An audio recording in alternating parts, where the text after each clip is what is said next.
Donc, chers internautateurs et internautatrices, bienvenue dans cette Trick TV un peu particulière à plusieurs titres. D'abord parce que nous sommes en direct, quasi live de différé sur le festival international des jeux de société de Cannes. Voilà. Et deuxièmement parce que nous sommes dans un état de fatigue très avancé, parce que nous avons fait 2 jours de salon, c'est le 3e jour. C'est le 3e jour. On se couche tard, il y a du monde partout. Et puis ça compte double. Voilà, ça fait 6 aujourd'hui. On ne peut pas résister au plaisir d'essayer des prototypes, de parler à des gens, de jouer au poker très tard et de perdre son argent, c'est mal, c'est mal. Et là, il m'en reste un peu. Hein, nous sommes extrêmement contents et ravis d'accueillir Monsieur Oscar. Eh ben, merci de m'accueillir. Jarjaïès. De Jargé. On dit Jargé. On dit Jargé, ouais. Mais sur le forum, ça s'écrit Jarjaïès, mais on dit Jargé aussi. Jargé, parce que moi j'ai toujours dit Jarjaïès. Les gens du Sud disent Jarjaï. Jarjaï. Mais il faut avoir l'accent marseillais pour dire. Donc toi, on te connaît un petit peu parce que tu surfes sur Trick Track depuis assez longtemps, on va dire. Oui, ça fait 5 ans au moins. Tu as ouvert un blog ou un endroit où tu t'exprimes. Voilà, et là, d'un seul coup, surprise, il n'y a pas très longtemps, tu nous envoyais un mail en disant « Waouh, j'ai franchi le cap, j'ai sorti mon jeu ». Voilà. En tout cas, c'est vraiment gentil à vous de m'y accueillir sur le stand Trick Track parce que je ne m'attendais pas à pouvoir m'exprimer ainsi. Mais pour quelle raison donc mystérieuse, on parle à tout le monde, nous, tu sais, ou presque. Ouais, je sais bien que vous êtes super polyvalent et super accueillant. Mais voilà, donc Jargé, c'est notre histoire locale en fait. C'est l'histoire. Donc c'est marqué là. Donc ton vrai nom, c'est Oscar de Curbance. C'est mon pseudo officiel, on va dire. Ah d'accord. J'ai toujours rêvé d'avoir une particule et n'étant pas assez riche pour l'acheter, tu te la colles. Je l'ai inventé. Au Letra 7, tu te la mets sur ta boîte. Je me suis inventé une particule. Donc, voilà. Un jeu de cartes historiques pour 2 à 4 joueurs. Voilà, en fait. Faire une histoire. Oui, rapidement. Marie-Antoinette, vous la connaissez tous, c'est notre dernière reine. Elle était enfermée au temple, la pauvre. Elle a tenté de fuir 2 fois.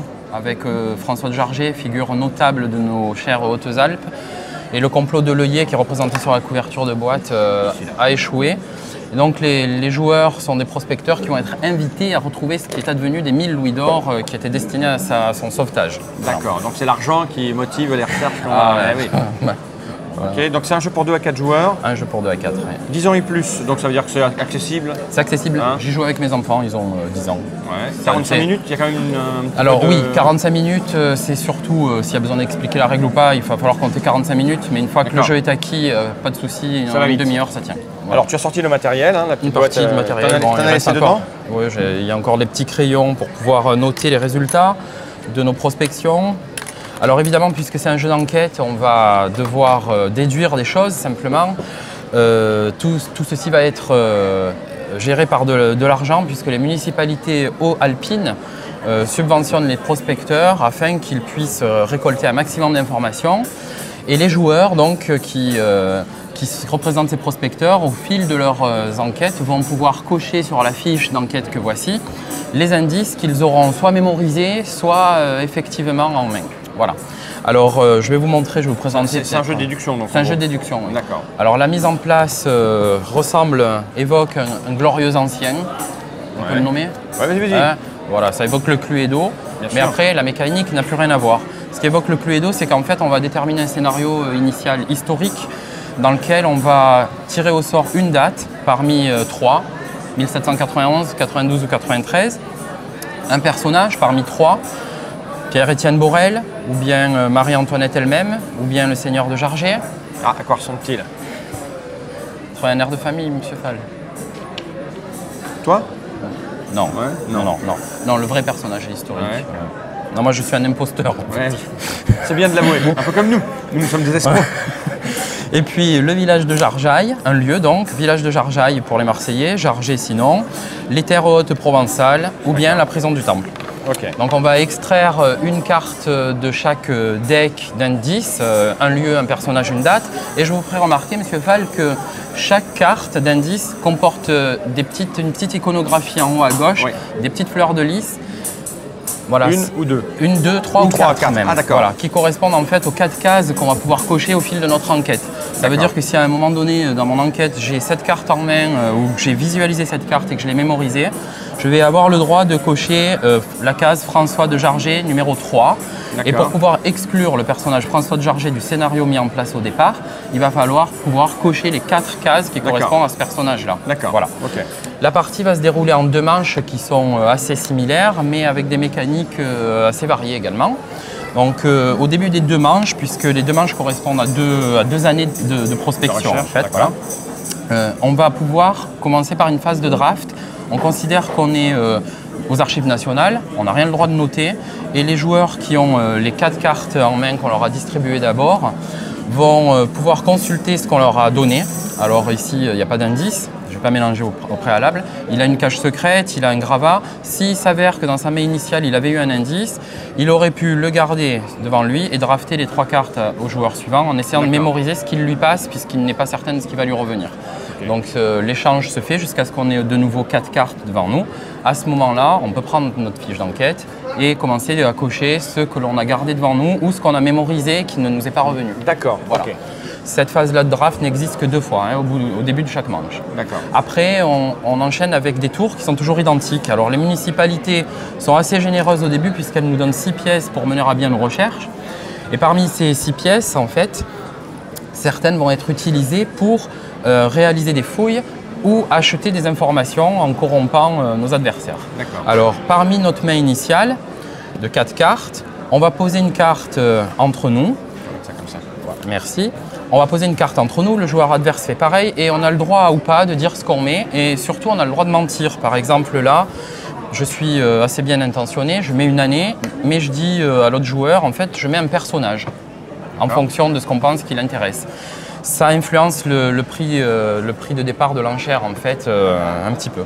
Ensuite, on complète cette enchère dite majeure dans la règle pour qu'il y ait en tout 6 cartes. Une fois que les 6 cartes sont entre nous, on commence à enchérir. Donc si Monsieur Fall est déterminé premier joueur et qu'il propose par exemple 2, je peux surenchérir à 3. Ça me donnait droit à quoi? Alors vous allez acquérir, cher monsieur, le paquet avec les informations potentielles qui sont à l'intérieur. On va en regagner de l'argent? On a moyen d'en regagner, mais pas autant que ce qu'on en avait au départ, ça va être progressif. Mais c'est beaucoup si je dis, d'ailleurs il m'en manque une. C'est 6 tu as dit 6 au départ. Ouais. Alors je vais tenter le 4. Alors si Monsieur Fall tente 4 et que je trouve que c'est exagérément cher, d'autant que j'ai peut-être mis une mauvaise carte, un gravat ou quelque chose comme ça d'inutile au départ, si je me retire de l'enchère, je récupère ma mise. La mise de Monsieur Fall part à la banque et Monsieur Fall va pouvoir noter toutes les informations qu'il vient d'acquérir. D'accord, une cache secrète, voilà. La date. Les dates et vous cochez au fur et à mesure. Donc là du coup, je fais des petits traits? Des petites croix, des petits traits, on noircit les cases. Voilà, et on garde ce qu'on a acquis devant soi. D'accord. Lorsqu'on joue à 2 joueurs, s'ensuit une deuxième phase d'enchère où il n'y a que 3 cartes pour lesquelles on n'a aucune information. Et donc le joueur qui a gagné la première phase d'enchère ne peut pas participer à la deuxième. Donc la deuxième peut être acquise pour une pièce seulement, mais on ne connaît pas la teneur de ce qui est là-dedans. Si on est 2 joueurs, non, c'est pour tout le monde ça. Pour tout le monde, la phase existe. Mais pour 2 joueurs, on peut l'acquérir que pour une pièce puisque l'autre n'a pas le droit d'enchérir. Et de la même façon, je vais noter les indices éventuels que j'aurai récupérés sur ma propre fiche d'enquête qui va rester secrète. Si on est 4, il n'y a que ces 2 phases d'enchère quand même. D'accord. Mais l'acquisition est incertaine pour les autres joueurs. Une fois que la phase d'enchère double est terminée, on a une toute petite phase d'action parmi lesquelles on va pouvoir soit récupérer des subventions à la municipalité. On va par exemple pouvoir récupérer 2 pièces, ça c'est une subvention normale. Si on a récupéré quelque part dans les achats de départ une cache secrète, en fouillant, on a découvert une petite cassette dissimulée dans un mur, on la valide et on récupère le nombre de pièces qui sont dessus, soit 3, soit 5. Il y a 4 caches secrètes en tout. Voilà. Il n'y en a que 4? Il n'y en a que 4. Voilà. Et si on ne veut pas être plus riche que ce qu'on est actuellement, si l'argent ne nous intéresse pas, on peut à la place fouiller, ce qui correspond à piocher la carte supérieure de la pioche. À ce moment-là, ça peut être un indice, comme c'est le cas ici, mais ça aurait pu très bien être un gravat qui est moins intéressant puisqu'il n'y a rien à noter sur la fiche d'enquête. Donc une fois que tous les joueurs ont fait leur action, ensuite s'ensuit une phase de deal. On va pouvoir échanger des informations si au moins 2 joueurs sont d'accord. Donc quand on est à 2, il faut qu'on soit au moins 2. Si on est à 3 ou 4, du moment que 2 joueurs sont d'accord, la phase d'échange va pouvoir avoir lieu. Alors dans la phase d'échange… Si on est plusieurs, on négocie comment Alors c'est croisé, tout le monde négocie ce qu'il veut. La seule chose qui n'est pas autorisée, c'est de montrer les cartes et de montrer la fiche d'enquête. Mais je pourrais très bien vous dire, Monsieur Fall par exemple, j'ai 2 lieux identiques, est-ce que ça vous intéresse contre 2 personnages par exemple? Voilà. Par exemple. Là, ce qui est bien, c'est que je regarde. Voilà, vous avez le droit. Alors, je dis d'accord. Voilà, vous dites d'accord. Alors, on va voir si Monsieur Fall. Est-ce que je suis obligé de. Eh bien non, c'est ça. Ça. Alors, moi, je vous avais promis 2 lieux identiques et en fait, vous allez vous retrouver avec un lieu et un personnage. Voilà. Et bon, remarquez. Et moi, là, normalement, comme on a un peu joué, je lui rends les cartes que je vous avais données. Ouais, exactement. Voilà. Donc, il y a un côté de mémorisation. On va essayer de refiler aux adversaires des cartes qu'on sait qu'ils ont déjà eu en main. Et on va pouvoir aussi faire de la rétention d'informations. Si en piochant tout à l'heure, j'ai chopé une carte, forcément les autres ne l'ont pas eu, je vais essayer de me débrouiller pour qu'ils ne l'aient jamais en fait. Voilà, pensant qu'elle fait partie du scénario initial. Une fois que cette phase-là est terminée, il y a une petite phase de valorisation des gravats. Si on a des gravats devant soi, on peut les déposer en tant que preuve de notre travail de fouille. Arrivé à 3 gravats, cette phase-là ou la phase prochaine, en compensation, on prend encore une carte de la fouille. Et notre limite de cartes de main est à 8 cartes. Donc si on en a plus, on détruit les indices pour la manche. Ça se déroule toujours à l'identique. Et je vais simplement vous dire en quoi consistent les 2 cartes spéciales et puis comment on décompte les points. Et quand ça s'arrête. Voilà, alors le jeu est divisé en 2 années de fouille qui correspondent à 2 manches. Donc à la fin de la première manche, c'est-à-dire quand on a pioché la dernière carte du paquet, la manche s'arrête immédiatement, quelle que soit la phase en cours. Si on l'a pioché parce qu'on a gagné une enchère, il n'y aura pas de phase d'action, il n'y aura pas de phase de gravat. Et si on l'a pioché dans une phase de fouille, il n'y a pas de phase de deal, etc. Donc à ce moment-là, si on pense avoir réuni assez d'informations dans un des paramètres du scénario historique, par exemple, si on a coché la plupart des cases personnages ou lieux, on peut miser, si on veut, ce n'est pas une obligation, sur ce qu'on pense être le plus probable. Voilà. À ce moment-là, si le pronostic s'avère être exact à la fin de la partie, on va marquer un bonus de +1 point de victoire et un malus de -1 si on a fait une fausse déclaration à ce moment-là du jeu. Sinon, c'est trop facile. Pas de risque. Voilà. Alors ensuite, s'ensuit une deuxième manche qui est toujours plus courte que la première parce que comme on est autorisé à garder 8 cartes en main alors qu'on n'en avait que 4 au départ, il y a moins de cartes dans la pioche et donc du coup la deuxième phase est plus rapide, il y a beaucoup moins de cartes à jouer.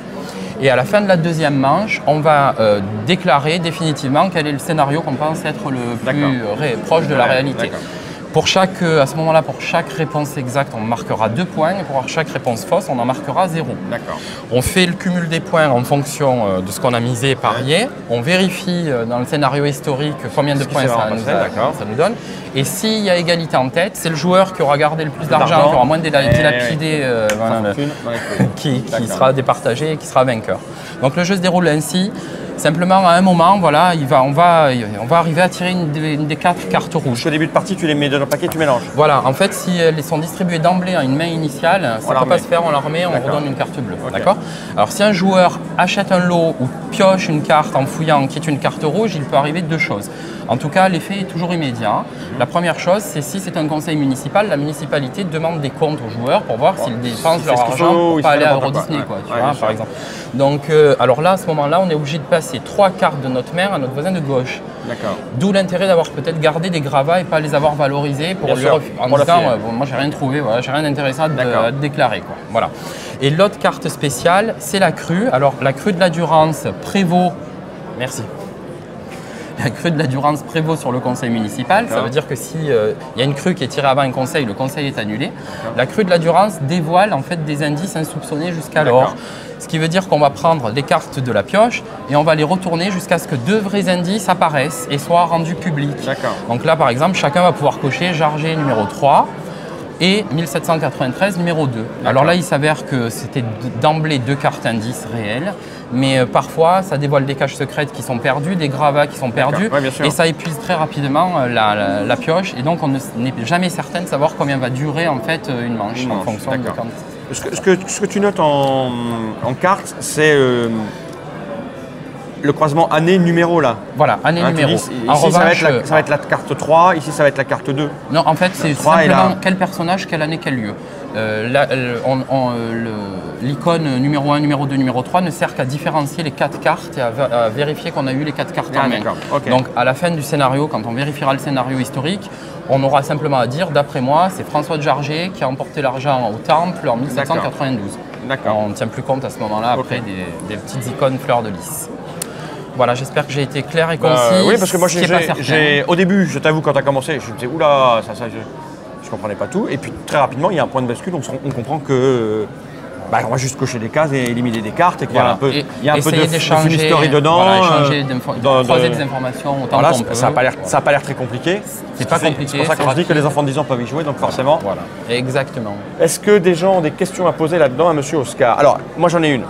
Il est arrivé là en boutique sur les étals? Alors, dans les boutiques au niveau national, il arrive dans moins d'un mois. Certaines boutiques que je ne citerai pas l'ont déjà. Non, déjà. Alors, tu as monté ta propre maison d'édition? Alors en fait, c'est un jeu qui est en auto-édition, on va dire managé par les éditions d'Agda, qui ont développé tout le concept du jeu. Moi, je ne suis que l'auteur et le concepteur-testeur du jeu. En revanche, mon ami Philippe Lecomte des éditions d'Agda s'est chargé du développement, du design. D'accord. Parce que là, je ne vois pas de maison d'édition dessus. Voilà, en fait. c'est pour ça qu'on a préféré le laisser C'est du pur, du dur. Alors ça, c'est assez rare de trouver une boîte sans maison d'édition. Mais le risque financier, tu déclares? Non, je l'assume même. Non, mais tu déclares ça aux impôts. Ah, bien sûr. Non, mais t'as pas monté de société? Non, non, j'ai pas monté de société. Tu as fait ça en indépendant? Voilà. En fait, pour les ventes, je tiens un registre à jour et voilà, j'envoie la forme la plus simple. Une déclaration au fur et à mesure. Combien ça coûte? Alors ça coûte sur le salon 20 €, en boutique ça coûtera 20 € également. D'accord, voilà. Donc, plus spécial sur le salon, c'est voilà. gentil pour les gens qui passent là. Et puis, et non mais c'est que mais le SAV va être assuré aussi non, mais t'inquiète, en direct. Il n'y a pas de souci. Écoute, des questions des gens. Et pourquoi tu as eu envie de te lancer comme ça? À force de jouer À force de jouer, parce que bon, tu sais, monsieur Fall, je brasse énormément de jeux, donc j'ai des mécaniques qui me sont préférentielles maintenant, quoi. Et puis surtout parce que je voulais mettre en valeur l'aspect historique de notre petite région qui est très méconnue. Et voilà, et je trouvais que le prétexte s'y prêtait bien, quoi. Et tu aimes donc les jeux de déduction? J'aime les jeux de déduction, je suis un peu frustré par certains, voilà, donc j'ai monté le mien, on n'est jamais si bien servi que par soi-même. Bah écoute, j'espère pour toi. Ça se passe bien sur le salon, l'accueil des gens positifs? Super, les gens très très sympas, on a des échanges magnifiques. J'ai eu quelques flatteries d'auteurs renommés, donc bah écoute, moi des gens m'ont demandé demandé si démesuré maintenant. Des gens sont passés hier en me demandant si on... Non, tu es passé au moment où j'étais en train de discuter avec des gens et tu m'as distribué une boîte, je crois, un truc comme ça. Et les gens m'ont dit, vous allez faire une vidéo sur Jarget? J'ai dit oui, demain. Ils m'ont dit, c'est un très bon jeu. Ah bah écoute, donc, bah dis donc. Donc tu vois, bon, je vais essayer de désenfler un peu là quand même. J'y jouerai à l'officine avec mes camarades, voilà. parce que Nod est super fort en déduction, regarde sa tête. Et soyez sans pitié, je vous prie, parce que je veux savoir exactement ce qu'on en pense. Oh, on est haute sphère du ludique. Voilà, moi, Allez, tu veux dire les gens qui comptent dans le monde du jeu, c'est ça? Ok, d'accord, pas de souci. Encore merci à toi. Monsieur Fall, merci à tous. Et donc il y a des crayons à l'intérieur. Hein. Il y a pour 20 €, vous avez votre crayon. Oh bah, quand même, ça manque des choses. Et puis une jolie petite règle, si je peux me permettre de la montrer, avec un contexte historique sur lequel on a travaillé pas mal. Alors pour la montrer, c'était avant tout pédagogique, quoi. Voilà, tu l'ouvres comme ça. Oui, il y a un peu d'historique à l'intérieur, des photos que tu as fait. Alors toutes les illustrations ont été faites par une jolie petite illustratrice allemande que je vous recommande, aussi bien physiquement que pour ses compétences. Oui. D'accord. Et elle s'est renseignée sur les gravures anciennes, etc. Et elle a fait des illustrations super qui vraiment évoquent l'histoire réelle de cette anecdote du complot de l'œillet. Donc elle s'appelle Nelly Klumpe. Voilà. On peut en parler parce qu'elle a fait un travail. Une partie pour voir. Alors on nous demande de faire une partie. On va pas avoir le temps parce que toi il faut que tu ailles sur ton espace et puis nous on va enchaîner bientôt. Il est quelle heure? Oui, bah, de toute façon on en fera une au bureau. Et au mieux, on en fera une entre nous devant les caméras de la Tritrac TV. Impeccable. En tout cas, merci encore pour tout. De rien, Oscar. Et à très bientôt. Il est comment ce Jarget? On vient de le dire. Il y a les gens trouvent ça bien pour le moment. Voilà. Souhaitons que ça se confirme.